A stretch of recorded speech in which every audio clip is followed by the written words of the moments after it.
Moi, je suis Zahran Jenassoul, directrice marketing de Bocasset à Madagascar. Je suis également la présidente et fondatrice de l'association Havana Hub, une association qui organise des événements, tout ce qui est autour du numérique. À une époque, en fait, on a considéré que c'était un travail d'homme.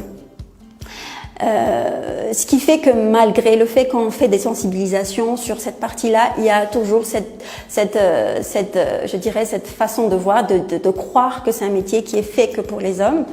Et justement, c'est pour ça qu'on fait les événements autour du numérique pour les femmes, justement pour sensibiliser, pour leur donner envie. D'où les événements qu'on fait où il y a des femmes qui sont déjà dans le secteur, qui essayent de convaincre, qui essaient, mais qui vraiment sont là pour convaincre les femmes, pour participer et pour franchir le pas. Ce secteur-là, c'est un secteur qui est en pleine effervescence, justement, déjà depuis quelques années, depuis 2015, mais encore pire depuis la période du Covid, parce que maintenant tout le monde se met dans le numérique, tout le monde va dans le digital, que ce soit sur les utilités, que ce soit sur vraiment la communication.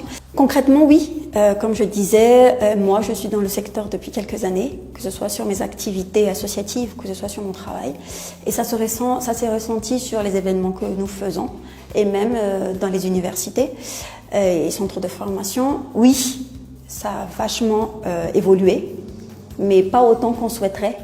Et surtout que dans le domaine, alors en termes de chiffres, je vous donne un exemple, que nous on fait sur les concours de création de sites internet, on fait avec l'océan Indien à Madagascar. Au début, c'est-à-dire il y a 7 ans, quand on avait fait le concours, il y avait 3-4 jeunes femmes qui participaient dans des équipes. Maintenant, quand on fait les concours, on arrive à avoir 15, 20, presque 20 jeunes femmes qui participent. Et il y a même des équipes, comme je disais au début, qui sont des équipes que de filles. Donc, il y a de l'espoir. Je pense que ça va augmenter. Depuis ces 3 dernières années où on a fait les événements du Women Tracking Digital, on appelle ça une Women Tracking Digital, mais en fait vraiment toutes les femmes qui œuvrent dans le numérique avec lesquelles on travaille. Ce qui intéresse beaucoup les femmes maintenant, c'est vraiment un peu large quand même, parce que disons que sur les 75% des femmes qui vont dans les formations du numérique, il y a une grande partie qui vont dans les parties support, comme les chefs de projet, la partie RH, parce que c'est assez spécifique quand même comme domaine de recrutement, qui vont dans tout ce qui est manager. Il y a une quantité, je dirais 15-20%, ça ne tient qu'à moi, c'est mon chiffre à moi par rapport à ce que je vois évidemment, ou qui vont vraiment dans tout ce qui est développement. Et cette partie-là, en ce moment, de plus en plus de jeunes filles nous contactent pour nous demander des informations sur les formations, quel genre d'université, quel genre de centre de formation professionnelle peut être intéressant pour elles.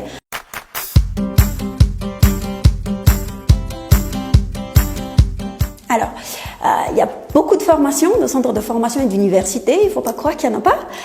Il y en a beaucoup à Tana, que ce soit des universités privées et même l'université publique. À Voetvoorn, à Katz, il y en a.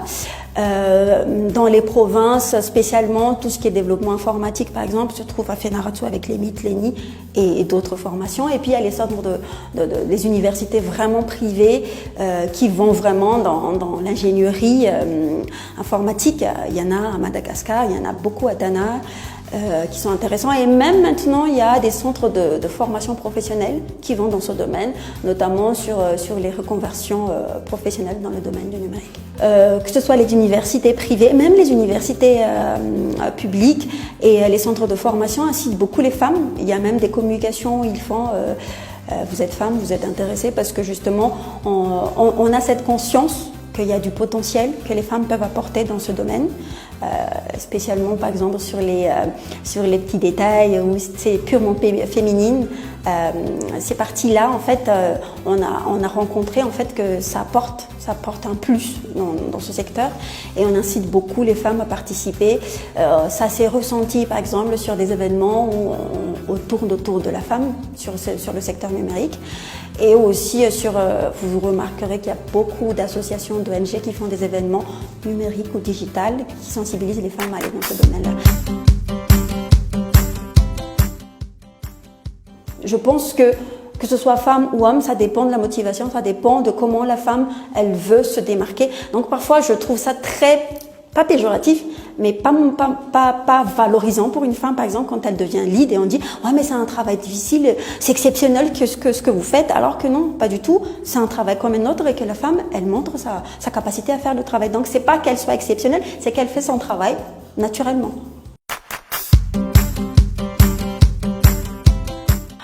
Évidemment, c'est toujours en majorité homme dans le secteur si on regarde dans sa globalité, mais il y a de plus en plus de femmes qui prennent de la responsabilité en tant que manager, en tant que lead, comme je disais tout à l'heure. Donc, on monte doucement dans ce secteur. Jusqu'à aujourd'hui, je ne peux pas dire que ça s'est égalisé en termes de taux, mais que le nombre de femmes augmente considérablement par rapport à il y a quelques années.